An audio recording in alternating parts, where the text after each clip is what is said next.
ಅಧ್ಯಕ್ಷರು ಹೇಳಿದಂತೆ ದಿನಾಂಕ 3 ಜುಲೈ 2026 ಶುಕ್ರವಾರ ಬೆಂಗಳೂರಿನಲ್ಲಿ ದಲಿತ ಜನಾಗ್ರಹ ಸಮಾವೇಶವನ್ನು ನಮ್ಮ ರಾಜ್ಯ ಸಮಿತಿ ಹಮ್ಮಿಕೊಳ್ಳಲಾಗಿದೆ. ಕಾರಣ ಇದರ ಉದ್ದೇಶ ಏನಂದರೆ ಭೂಮಿ, ವಸತಿ, ಬ್ಯಾಕ್ಲಾಗ್, ಉದ್ಯೋಗ, ನೇಮಕಾತಿ, ವಿಶೇಷ ಘಟಕ ಯೋಜನೆ, ಏಕಗವಾಕ್ಷಿ ನೀತಿಗಾಗಿ ಹಕ್ಕೊತ್ತಾಯ ಇದು ಪ್ರಮುಖ ಅಂಶಗಳು. ಈ ಒಳಗಾಗಿ ನಮ್ಮ ಕರ್ನಾಟಕದ ಅಂಬೇಡ್ಕರ್ ಎಂದೇ ಖ್ಯಾತಿಯನ್ನು ಹೊಂದಿರತಕ್ಕಂಥ ಪ್ರೊಫೆಸರ್ ಬಿ ಕೃಷ್ಣಪ್ಪರು 1970ರ ದಶಕದಲ್ಲಿ ಭದ್ರಾವತಿ ಕಾಲೇಜಿನಲ್ಲಿ ಪ್ರಿನ್ಸಿಪಾಲರಾಗಿ ಸೇವೆಯನ್ನು ಸಲ್ಲಿಸುವಂಥ ಸಂದರ್ಭದಲ್ಲಿ ಆಗ ದಲಿತ ಮಹಿಳೆಯರ ಮೇಲೆ ಆಗ್ತಕ್ಕಂಥ ಅನ್ಯಾಯ, ಅತ್ಯಾಚಾರ, ದೌರ್ಜನ್ಯಗಳನ್ನು ಖಂಡಿಸಿ ಅವರು ಪ್ರಪ್ರಥಮವಾಗಿ ನ್ಯಾಯಕ್ಕಾಗಿ ಒತ್ತಾಯಿಸಿ ಭದ್ರಾವತಿಯಲ್ಲಿ ಪೊಲೀಸ್ ಸ್ಟೇಷನ್ ಮೊರೆ ಹೋಗ್ತಾರೆ. ಅಲ್ಲಿ ಅವರಿಗೆ ಜಯ ಸಿಗ್ತತಿ. ಆಮೇಲೆ ಅನೇಕ ದಲಿತರು ಆ ಭಾಗದಲ್ಲಿ ಭೂಮಿಯನ್ನು ಸಾಗುವಳಿ ಮಾಡಿರ್ತಾರೆ. ಅವರಿಗೆ ಪಟ್ಟ ಬುಕ್ಕ ಸಿಕ್ಕಿರೋದಿಲ್ಲ.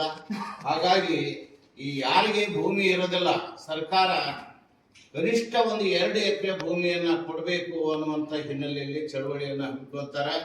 ಆಮೇಲೆ ಸಮಾಜದಲ್ಲಿರ್ತಕ್ಕಂಥ ಮೂಢನಂಬಿಕೆಗಳನ್ನು ವಿರೋಧಿಸಿ ಏನು ಮೌಢ್ಯತೆಗಳಿಂದ ದೇವದಾಸಿ ಪದ್ಧತಿ ಆಗಿರ್ಬೋದು, ಬತ್ತಲೆ ಸೇವೆ ಆಗಿರ್ಬೋದು, ಇನ್ನಿತರ ಅನಿಷ್ಟ ಪದ್ಧತಿಗಳನ್ನು ಈ ಸಮಾಜದಿಂದ ದೂರೀಕರಿಸಬೇಕು ಅಂತೇಳಿ ರಾಜ್ಯದಲ್ಲೆಲ್ಲ ಹೋರಾಟ ಮಾಡಿ ಚಳವಳಿಯನ್ನು ಹುಟ್ಟಾಕಿದರು. ಈ ಚಳವಳಿಯ ರಾಜ್ಯ ಸಂಚಾಲಕರಾಗಿ ಈಗ ಕರ್ನಾಟಕ ದಲಿತ ಸಂಘರ್ಷ ಸಮಿತಿ ಅಂಬೇಡ್ಕರ್ ವಾದ ಅನ್ನುವಂಥ ಸಂಘಟನೆ ನೇತೃತ್ವವನ್ನು ವಹಿಸಿರ್ತಕ್ಕಂಥ ಮಾವಳ್ಳಿ ಶಂಕರ್ ಅವರು ಈ ಹಿಂದೆ ಸುಮಾರು 5 ಲಕ್ಷ ಜನರನ್ನ ಬೆಂಗಳೂರಲ್ಲಿ ಸೇರಿಸಿ ಬೃಹತ್ ಕಾರ್ಯಕ್ರಮವನ್ನು ರೂಪಿಸಿದ್ರು ಈ ಸರ್ಕಾರ ರಚನೆ ಆಗೋಕ್ಕಿಂತ ಪೂರ್ವದಲ್ಲಿ. ಆವಾಗ ಕೆಲವು ಹಕ್ಕೊತ್ತಾಯಗಳನ್ನು ಸರ್ಕಾರದ ಗಮನಕ್ಕೆ ಅವರು ತಂದರು. ಕೆಲವೊಂದು ಯೋಜನೆಗಳ ಸರ್ಕಾರ ಕೈಗೆತ್ತಿಕೊಂಡು, ಉದಾಹರಣೆ ವಸತಿ ಶಾಲೆ ಅಂತೇಳಿ ನಮ್ಮ ಬೇಡಿಕೆ ಆಗಿತ್ತು. ಗಂಡ ಬೇಡ ಕಂಡ ಬೇಡ ವಸತಿ ಶಾಲೆ ಬೇಕು ಅಂತ ಹೇಳಿ ನಾವು ಎಲ್ಲೆಲ್ಲಿ ಸರಾಯದ ಅಂಗಡಿಗಳು, ಎಲ್ಲೆಲ್ಲಿ ಬ್ರಾಂಡಿ ಅಂಗಡಿಗಳು ಇರ್ತಾವೋ ಅಲ್ಲಿ ಹೋಗಿ ಗೋಡೆ ಬರಿತಿದ್ವಿ ನಾವು. ಆ ಹಿನ್ನೆಲೆ ಒಳಗ ಈಗ ವಸತಿ ಶಾಲೆಗಳನ್ನ ಸರ್ಕಾರ ಅಲ್ಲಲ್ಲಿ ಪ್ರಾರಂಭ ಮಾಡಿದ್ದು ಸಂತೋಷ.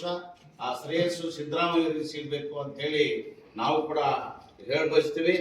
ಮುಂದೆ ಆ ವಸತಿ ಶಾಲೆಗಳು ತೆರೆದ ಮೇಲೆ ಇನ್ನೂ ಕೆಲವೊಂದು ಮಂಡಲಕ್ಕೊಂದೊಂದು, ತಾಲೂಕಿಗೊಂದೊಂದು ಕಡ್ಡಾಯವಾಗಿ ಮಾಡಬೇಕು ಅನ್ನುವಂಥ ಕೂಗು ನಮ್ಮದಾಗಿದೆ. ಇದ್ದಂಥ ವಸತಿ ಶಾಲೆಗಳಿಗೆ ಮೂಲಭೂತ ಸೌಲಭ್ಯಗಳನ್ನು ದೊರಕಿಸಿಕೊಡ್ಬೇಕು ಅನ್ನುವಂಥ ಒಂದು ಕೂಗು ನಮ್ದಾಗಿದೆ.